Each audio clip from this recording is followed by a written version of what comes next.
she's back. I don't actually know how to do this anymore. This is, look at me. This is completely different to the last videos that I ever filmed, and I probably didn't look like this, but this is the glowing face of a mother of 2 children under 2 years old. So, hi. It is currently 11 minutes past 6 in the morning. Tom has just gone to work and my day has started.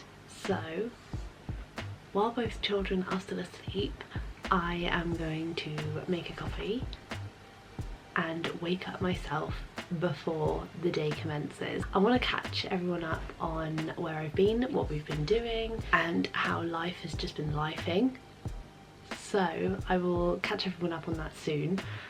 But for now, let's just commence a bit of a spend the day with me as a very realistic mother of 2.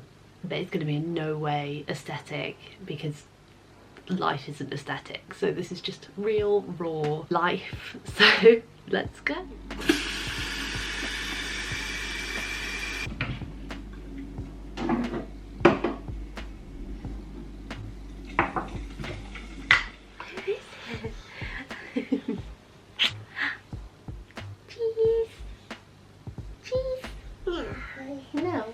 Hello.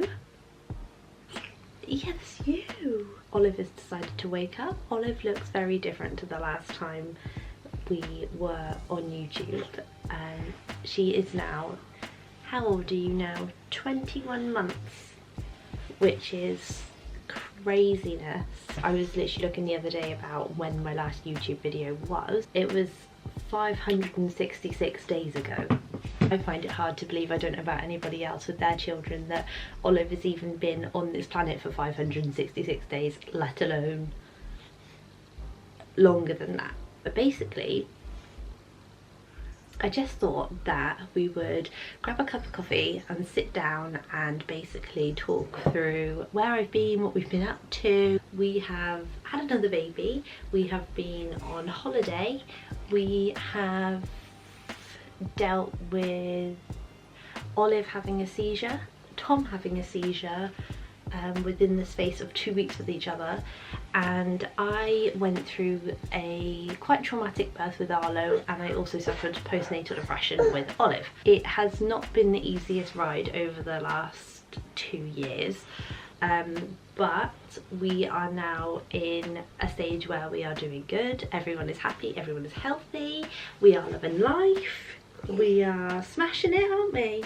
So I thought now would be a good time to come back to YouTube and to share our life, but with a rebranded name of Stephen's Family, because it just seems more in tune with my current life and my family life, and it just makes more sense. I might do like a different video explaining kind of what happened to Olive more than Tom, because Olive's seizure was known as a febrile, I can never remember whether it's a febrile or febrile, I think it's febrile convulsion, actually really common in children. So I would like to kind of use our experience to share knowledge about it, because I had no idea what was going on, I had no idea what was happening to her. It was a very scary time in mine and Tom's life. So I would like to give people more knowledge on that, I think, but I think that'll be a different video. I don't think I want to do that in this one, because this is a happy vlog. What are you eating? Today's video is literally just going to be a spend the day with me. It's not going to be anything fancy, it's not, like I said before, it's not going to be aesthetic. Very relaxed, very chilled. I don't know what we're going to get up to, because it's looking like it's going to be a very rainy, miserable day, so it's probably going to be a lot of mess, a lot of fun, and a lot of snacks. Yeah. Wait for Arlo to wake up, everybody get up and dressed, and then we will catch up again with you in a bit. I don't know about anyone else, but does anyone else get their children's bedroom ready at night for them to go to sleep, knowing full well that they're not going to sleep in it? Or is that just me? Good morning. Did you have a good sleep?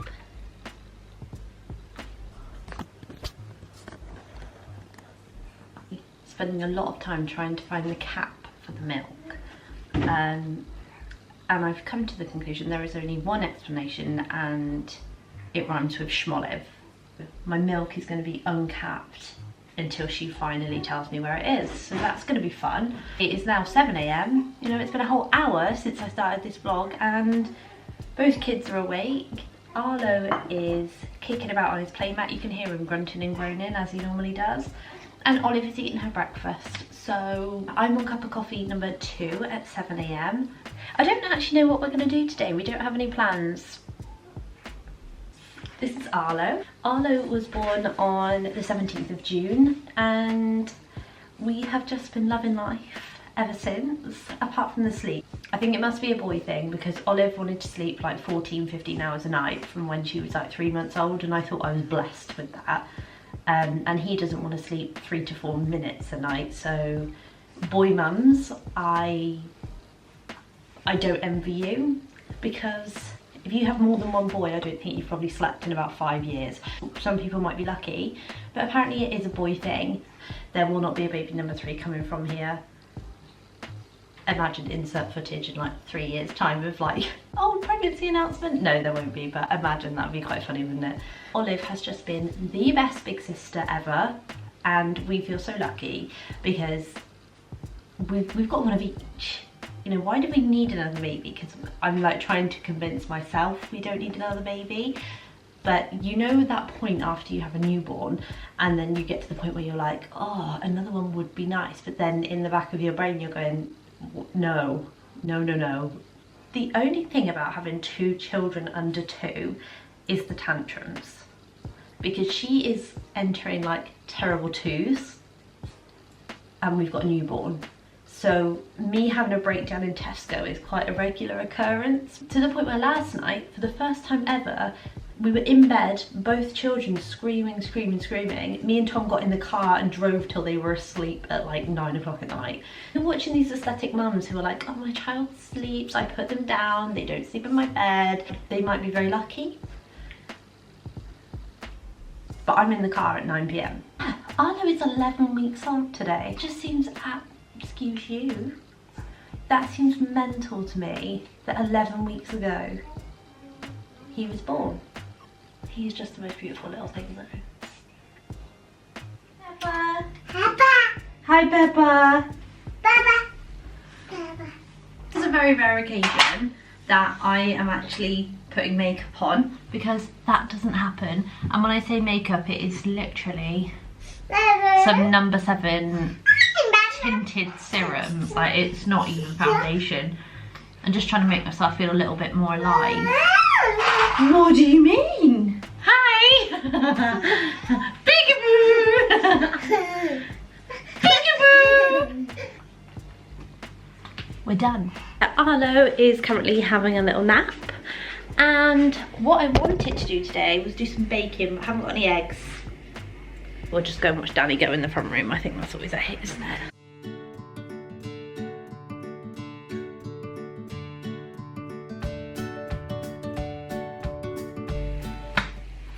Okay, so both children are down for a nap and it is 11 AM. So this morning has been a bit chaotic and it is my first video back to YouTube in like a year and a half. And quite frankly, mum life is chaotic. So all I'm gonna say is bear with me while I get back into like creating videos and things like that, because it's not going to be an easy ride. It's going to be very like all over the place for quite a while, just while I get back into the rhythm of it. So this first one may be very sporadic, very chaotic, but I'm trying my best. While they're asleep, what I thought I would do is just kind of touch on what I've already spoken about, but I was thinking, oh, I don't want to dive too deep into it, but I kind of just dropped the bomb and then left. So I'm thinking I probably should explain that a little bit. Over the course of like the last year, I have probably picked up my camera, filmed about 10 minutes and then put the camera down. and that is as far as I got. I have tried and tried and tried since Olive was about 2 months old to try and get back into it, because this is something I've really wanted to do for a long time, and I did get really into it, but obviously things just started fading. I was desperately trying to come back to YouTube and come back and share our life, but it didn't happen for a couple of reasons.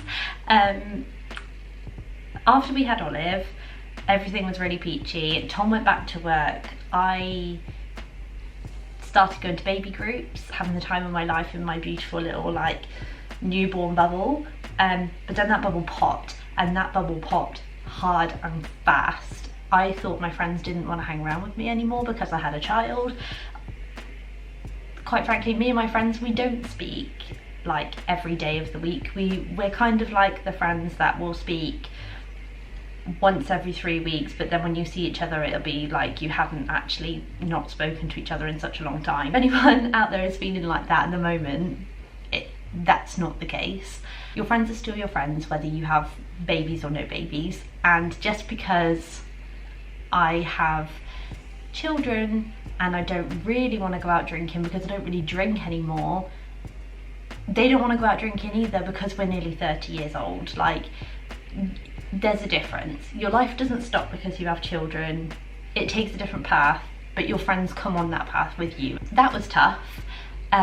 We went on our first holiday as a family and it was amazing. We went with my mum and stepdad, and I had a complete breakdown. I hated the holiday. I was full of anxiousness. I don't want to say anxiety because I don't have anxiety, but I was very anxious, and that was really difficult because being in a foreign country with a 4-month-old for the first time is terrifying.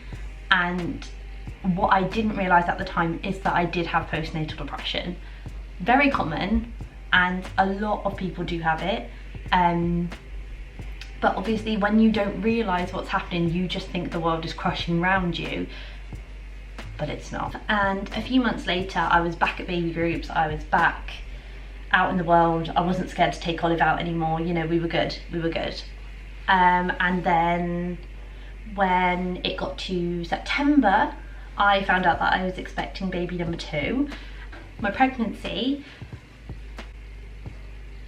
I realise I am just sharing an awful lot of information right now, so this probably feels like a rambling part of the video, but I feel like it's necessary for people to understand why I took a break. September, I was fine. October, November, December, all the way through to June, sick. Morning sickness hit me and I was wiped off my feet completely, actually not able to really do anything. Tom was looking after Olive a lot of the time because I was being sick, and it was just horrendous. January came around, we had Olive's first birthday in the December, happy times, Christmas, loving life. January, as I mentioned, Olive has a seizure. She'd been poorly for a couple of weeks. I'd taken her to the doctors on numerous occasions. The doctors had told me she had all these different things wrong with her. Turned out she had tonsillitis that was untreated, even though I'd taken her to the doctor, but that's a different topic. And her temperature got too high and she had a seizure at about 1:30 in the morning. That was incredibly scary, very scary time, but she's fit and healthy and well, and like I said, they are very common. If you have young children, or if you are expecting a child, I'm not saying this to terrify you, just do your research, because I was told like from babies 0 to 6 years of age, this is like incredibly common. I feel a lot more prepared for if it was to happen again, especially now we have a second child. I do feel a lot more prepared, but nothing will ever prepare you for it, but at least I know more. That all happens. The following week, we have a week with Olive because she's very poorly. She's not sleeping. We're both on edge. We're both staying awake, alternating nights sleeping. Obviously pregnant at this point, still being sick, still dealing with this. We're at the hospital. I'm being sick outside the hospital. It's all going on. Tom goes back to work, and then a week later, well, I think 2.5, 3 weeks later, Tom has a seizure at work. Tom is up, he's got out of, this is where it baffles me, right? 3 weeks later, Tom has got out of a forklift. He has gone up to the top of the scaffolding and had a seizure at the top of the scaffolding. And he is about an hour and a half away from me. I get a phone call. Actually, no, I don't get a phone call. My mum gets a phone call from my stepdad, who works with Tom, and says, don't panic, we've had to ring an ambulance, Tom's had a seizure, he seems okay, don't panic. I burst out crying, and I'm like, why? What was fine. We've had to, as a family, support him with a lot of tests. He wasn't allowed to drive for what we thought was going to be a year, but it turns out actually it's only 6 months, so he is now back on the road. But that was very scary. We all kind of get back to normal again. Tom is fine, and then I find out that I need to have a C-section for Arlo. So from July we were free as a bird. We're happy, we're healthy, we're living, we're thriving. We have 2 beautiful children. We have a puppy, not a puppy, she's 2 now, that's crazy. And yeah, we're thriving. But that was 13 minutes that I've just rambled on for, and you're probably bored. Do you ever have it in like your children's nap times where you feel like you should be doing something but you don't want to do anything? Because you can't hoover because you wake them up. So now I've just really got to wait for these children to wake up, head to the shop, because I want to try and get to the shop before Tom gets home, because he did say we could go when he gets home, but I just kind of think he's been out all day. Does he want to come home, get me and the kids and go again? No, probably not. Her naps are usually about 10:30, 11 o'clock, and she could sleep any time really for like an hour and a half now. It just depends on how she's feeling really. Once the children wake up, it will be lunch, shop, and then I want to do some sort of creative thing this afternoon. It's a very slow day today. I'm hoping baby group is back on tomorrow, so that'll be something interesting to go and do. I need to think of like something to do this afternoon. Rainy days are the worst, because yes, we could go to the park, but when you've got a baby, like toddlers, whack them in a rain suit and you're good. And when you've got a baby, it's just very difficult. So I'm thinking maybe if we're going to go to the shop, we could do some baking. Or I bought these like messy play trays, and I don't know whether this will be helpful for anybody else, because I'm in a situation where I need this. It's a 2-ingredient sensory recipes, and this saves my life. I made moon sand the other day, and that's just oil and corn flour, and she still ate it, so I had to take that off of her pretty quick. Now I've rambled on for the best part of what feels like 3 days. I will go and try and do some tidying up, I guess, just while the kids sleep.